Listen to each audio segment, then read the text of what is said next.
Odeeffannooleen teenya irraa Ugandaan dhimma hulaa galaanaa arkachuu ilaalchisee deebii abdachiisaa Wiiliyaam Ruttoo irraa arkachuu, Dr. Abiyyi ajajaa humna waraanaa Ameerikaa waliin mari'achuu, akkasumas Itoophiyaan alergii bunaatiin dursa qabachuu, ammas Itiswiich Itoophiyaatti kafaltii dijitaaleessuudhaaf maastar kaardii wajjin michoomuu dabalate, Itoophiyaan yaa'ii waliigalaa Interpoolii 93ffaa irratti hirmaachuu, dhumarrattis voolkaanoon Itoophiyaa waggoota 12 booda dhoohe balallee hindii jeequun hangafoota keenya arraati amma balleen asiittiin isin dabarsaa arrastan Mahammad. Biyyi Ugandaa hulaa galaanaa arkachuuf pirezidaantii Keeniyaa Wiiliyaam Ruttoo irraa deebii qubsaa fi abdachiisaa arkatanii jiru. Wiiliyaam Ruttoo deebii hulaa galaanaa arkachuu biyyi Ugandaa gaafachaa turte hordofuun ololaa Keeniyaa fi Ugandaa jidduutti waldhabdee dippiloomaasii mudachuu danda'a jedhamee ololaa hafarfamaa turee fi sodaa uumamee ture kufaa taasise. Pirezidaantiin Ugandaa Yuwerii Muuzeveniin tibbana biyyi isaanii waggoota 100 oliif buufata biyya ollaa irratti hirkattee jiraachuun dinagdee isii garmalee miidhuu dubbatanii turan. Itti dabaluun hirkattummaan kun nageenya naannawaaf sodaa hamaa ta'aa dhufuu eeranii turan.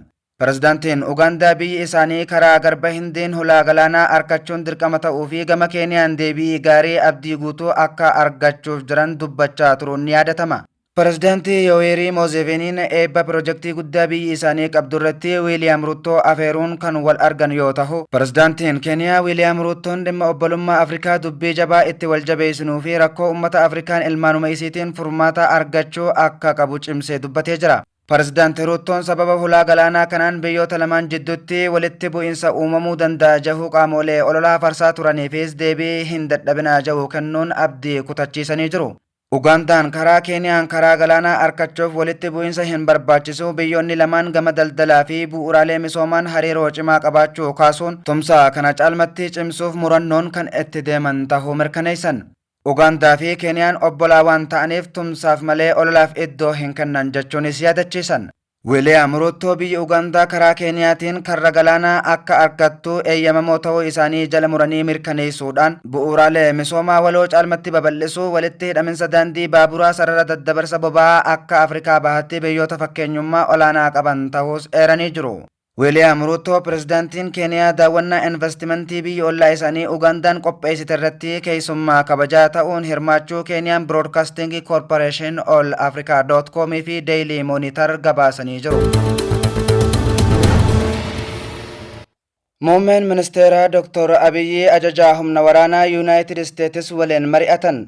Muummichi ministeera Itoophiyaa ganama arraa Jeneraal Daagviin Anderson ajajaa humna waraanaa United States kan Afrikaa waliin marii taasisuu beeksise. Marii arra ganama gaggeessuu himan kana keessatti dhimmoota nageenya naannoo cimsuu akkasumas tumsa waloo fooyyeessuun akkamitti akka danda'amu irratti mari'achuu isaanii dhaamsa miidiyaa hawaasa isaaniin dabarsan keessatti ifoomsan. Waggaa dabrees muummeen ministeeraa Dr. Abiyyi ajajaa humna galaana Ameerikaa fi ajajaa Afriikoom kan ta'an Jeneraal Maayikil Leengilii waliin dhimmoota waloo fi kan naannoo irratti marii taasisuun isaanii kan yaadatamudha. Itoophiyaan inisheetiivii misooma magariisaatiin hogganamuun galii al-ergee bunaa rikardii argatte.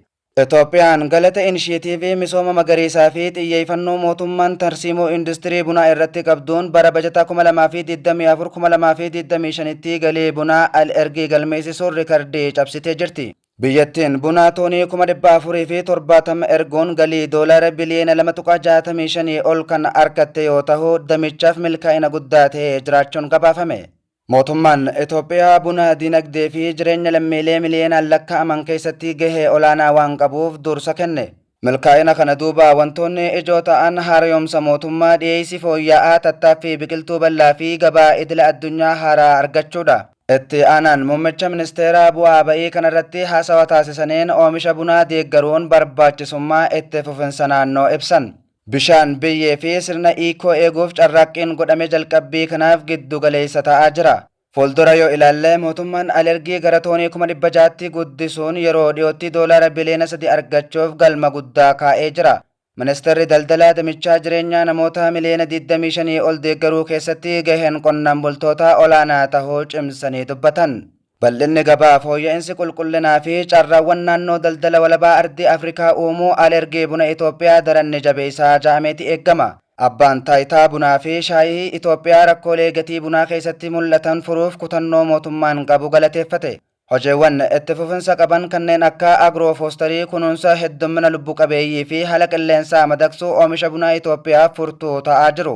Inisheetiiwwan akka bosona deebisanii dhaabuu, iddoo ibiddaa fooyya'aa, daldalli kallattiin qonnaan bultootaa fi alergitoota gidduutti taasifamanis guddina damichaaf gumaachan.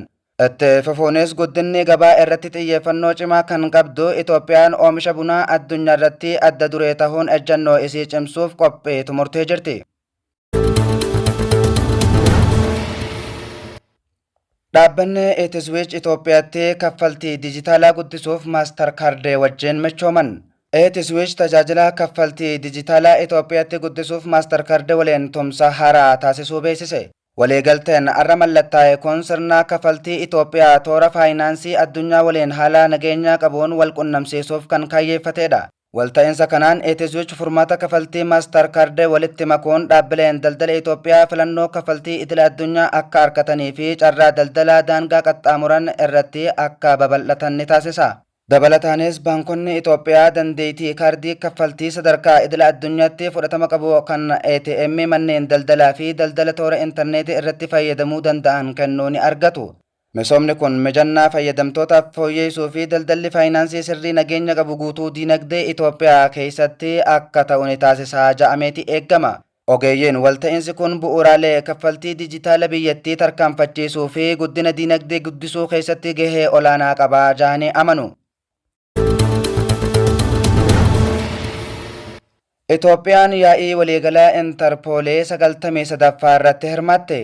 Jillee Itoophiyaa Koomishinara Poolisii Federaalaa Jeneraal Dammallaash Gamraa Mikaa'eliin durfamuu yaa'ii waliigalaa Interpoolee 93ffaa adoolessa 24 hanga 27 bara 2025 Morookoo magaalaa Maarrakeech keessatti gaggeeffamaa jiru irratti hirmaatan.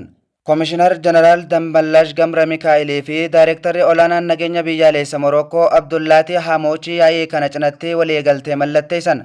Kunis qaamoleen seera kabachiisan lamaan waliin hojjechuuf kan dandeessisu ta'uu ibsan.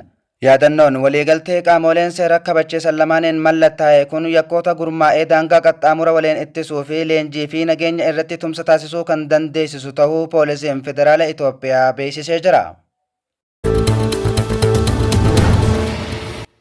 Voolkaanoon Itoophiyaa waggoota 12,000 booda dhoohee balallee Hindii jeeqe. Itoophiyaa keessatti voolkaanoon Hayiligub gara waggoota 12,000 booda yeroo jalqabaatiif dhoohee duumessa aaraa guddaa ol ka'ee gara hawaatti erge. Ashaaraan duumessa fakkaatu kun Yaman, Oomaan, Paakistaanii fi kaaba Hindii dabalatee biyyoota hedduu keessa deemuun jeequmsa guddaa uume. Hinditti duumessi aaraa kun akka tarkaanfii nageenyaatti balalleen akka haqamu kan taasise yoo ta'u hanga kibxata waaree boodaatti sameenni qulqullaa'aa ja'aniiti eegu. Kanaan walqabatee imaltoonni sagantaa balallee isaanii waan haaraa argachuuf akka ilaalan gaafatan. Qondaaltonni fayyaa namoota rakkoo sirna hargansuu qabaniif akeekkachiisa kan kennan yoo ta'u, balaa fayyaa aara kanaan dhufuu malurraa kan ka'e of eeggannoo akka godhan dhaaman. Miidhaan lubbuun namaa dabree kan hin gabaafamne ta'us, qonnaan bultoonni naannoo voolkaanoo kanaa jiran dhiibbaa dhoohinsi kun qonna irratti qabu qormaata dinagdee isaan mudachuu waan maluuf aanga'oonni haala kana itti dhiyeenyaan hordofaa jiru. Eegaan kabajamtoota hordoftoota OVM oduu fi odeeffannoon arraat jennee walitti qindeeffannee kan hanga ammaa turanii oduu fi odeeffannoo biroon hanga walitti deebinuu nagayaan nu tura.